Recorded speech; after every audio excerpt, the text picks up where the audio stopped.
আসসালামু আলাইকুম সবাইকে। তো আমরা ধারাবাহিকতার আজকে 37 নাম্বার যে অঙ্কটা ছিল মাহবুবুর রহমানের সিস্টেক প্রকাশনীর বইয়ের, সেটা সমাধান করবো ইনশাল্লাহ।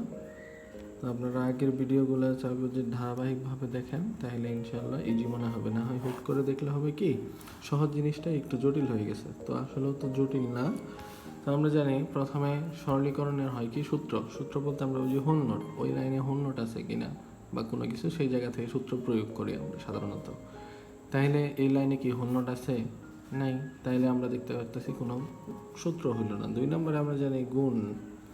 তো গুণ কখন হবে? যখন কোনো কিছুর সাথে কোনো কিছু ব্রেকেট আকারে থাকে। তো এখানে কি কোনো কিছু আকারে ব্রেকেট আকারে আছে, গুণ আকারে আছে? নাই। তাহলে 3 নম্বরে আমরা দেখি তখন কমন, অর্থাৎ কোনো কিছুর সাথে কোনো কিছু মিল আছে কি না। যদি মিল থাকে তাহলে ওই হিসেবে করতে হবে। এখানে আমরা জানি এ এবং এ নট এক জিনিস না। আমরা এর আগে অনেকবার ব্যাখ্যা করছি, এ যদি হয় 0, ওই একই অঙ্কে এ নটের মান প্রোভাইড করে 1, অর্থাৎ বিপরীত, নট গেটের কাজ। তাইলে এ নট এক জিনিস না, কিন্তু বিসি এবং বিসি এই দুইটা একই জিনিস। তাইলে আমরা কমন নিতে পারি বিসি। এখানে রইল এ নট প্লাস এ, এখানে যা আছে তা রেখে দিলাম আপাতত। এখানে আমরা সূত্রে জানি এ প্লাস এ নট ইকুয়াল হয় 1। মৌলিক উপপাদ্যে যুগের অঙ্ক সূত্রগুলো বা উপপাদ্যগুলোর দিকে যদি লক্ষ্য করা হয়, তাহলে এখানে ইন্টু কি হবে 1 প্লাস এ বি।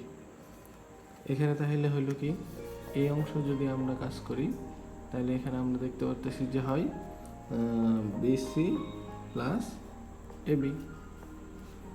তো এখানে কিন্তু বি বি কমন যায়, তাহলে বি এখানে সি প্লাস এ অথবা এ প্লাস সি। তো এতটুকুই মূলত, কারণ এই লাইনে যদি আমরা আবার গুণ দেই তাহলে হয়তো এর আগে নেওয়া হবে বিসি প্লাস এ বি। তো বইতে দেখবেন যে একটু হয়তো বা বড় করে করছে, তো অত কিছু করার দরকার নেই, আপনারা শর্টকাটে এটুকু করে দেবেন, ইনশাআল্লাহ সমাধান হয়ে যাবে। উত্তর এটাই। সবাইকে ধন্যবাদ। আসসালামু আলাইকুম।